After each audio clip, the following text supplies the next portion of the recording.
Atos 8, de 1 a 25. E Saulo consentia na sua morte, a morte de Estevão, Naquele dia levantou-se grande perseguição contra a igreja em Jerusalém, e todos, exceto os apóstolos, foram dispersos pelas regiões da Judéia e Samaria. Alguns homens piedosos sepultaram Estevão e fizeram um grande pranto sobre ele. Saulo, porém, assolava a igreja, entrando pelas casas e arrastando homens e mulheres, e encerrando-os no cárcere. Entre muitos que foram dispersos, iam por toda parte pregando a palavra.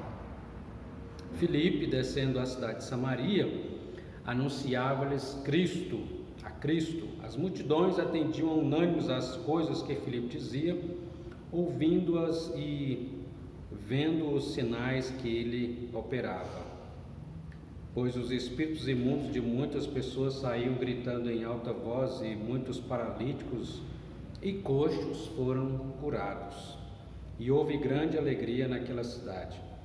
Ora, havia certo homem chamado Simão, que ali praticava a mágica, iludindo o povo de Samaria, insinuando ser ele grande vulto, ao qual todos davam ouvidos, do menor ao maior, dizendo: este homem é o poder de Deus, chamando o grande poder.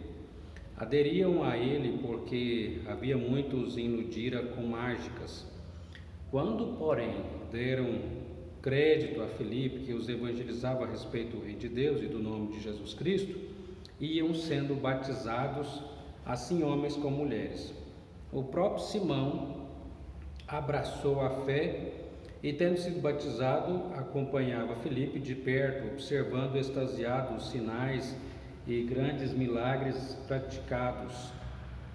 Ouvindo os apóstolos que estavam em Jerusalém, que Samaria recebera a palavra de Deus, enviaram-lhe Pedro e João, os quais, descendo para lá, oraram por eles, para que recebesse o Espírito Santo, porquanto não havia ainda descido sobre nenhum deles, mas somente haviam sido batizados em nome do Senhor Jesus. Então lhes impuseram as mãos e recebiam estes o Espírito Santo. Vendo, porém, Simão, que pelo fato de imporem os apóstolos as mãos eram concedido o Espírito Santo, ofereceu-lhes dinheiro, propondo: concedei-me também a mim este poder, para que aquele sobre quem eu impuser as mãos receba o Espírito Santo.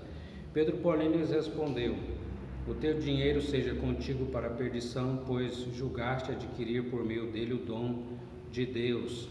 Não tens parte nesse ministério, porque o teu coração não é reto diante de Deus. Arrepende-te, pois, da tua maldade e roga ao Senhor, talvez se te seja perdoado o intento do coração, pois vejo que estás em fel de amargura e laço de iniquidade. Respondendo, porém, Simão lhes pediu: rogai, pois, por mim ao Senhor, para que nada do que disseste sobrevenha a mim. Eles, porém, havendo testificado e falado a palavra do Senhor, voltaram para Jerusalém e evangelizavam muitas aldeias dos samaritanos. Amém. A gente vê aqui que depois da morte de Estevão, grande perseguição surge sobre a igreja, comandada aí por Saulo. Mas é curioso que geralmente a perseguição não para o crescimento da igreja. Pelo contrário, faz aumentar, Aqui no caso, eles foram dispersos e por onde iam, eles iam anunciando e pregando a palavra de Deus. Outra coisa que a perseguição faz também, perseguição aos cristãos, é que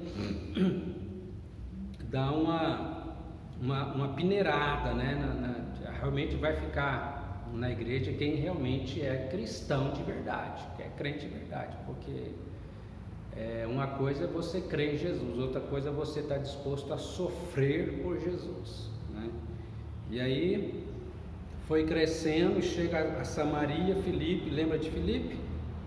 Um dos diáconos, Deus usando ele para pregar e fazer milagres. E aí tem lá em Samaria o tal do Simão, mágico, e fica maravilhado porque vê que aquilo que Filipe fazia não era mágica, era de verdade mesmo, não era uma ilusão, né? E aí ele se adere também. Olha, interessante que aqui não houve uma conversão, né? Como a gente vê mais na frente aqui, ele querendo comprar o dom de Deus com dinheiro, né? O Simão aí falando com Pedro, e Pedro o repreende, né? Mas muitos se converteram e iam sendo batizados, né? Agora é curioso que eles não tinham ainda o Espírito Santo. E aí vai Pedro e João para Samaria para impor-lhes as mãos, para que eles recebessem o Espírito Santo. Interessante que uma das coisas por que isso acontece, porque vocês lembram que entre judeus e samaritanos havia o quê? Uma guerra, né? uma inimizade muito grande, eles eram inimigos uns dos outros, né? E Deus agora, como diz Paulo lá em Efésios, né? Efésios 2, fazendo a paz entre gentios e judeus, ou os samaritanos haviam uma mistura aí, né? Entre os povos, a paz, né? Fizesse um corpo só, a igreja do Senhor Jesus Cristo, de todas as tribos, raças, línguas, povos e nações, um corpo só, o corpo de Cristo, unidos numa só fé, num só batismo, num só Espírito, né? Todos unidos no Senhor. E assim a igreja vai crescendo para a glória de Deus, mesmo diante da perseguição, e vencendo também os erros, o engano, vencendo a mentira, né? Vencendo a mentira para que a verdade prevaleça. Oremos a Deus que o Senhor também nos use com poder e graça, né? Que maravilha, o crescimento da igreja, conversões, né? Uma coisa maravilhosa, né? Vamos fazer os pedidos de oração.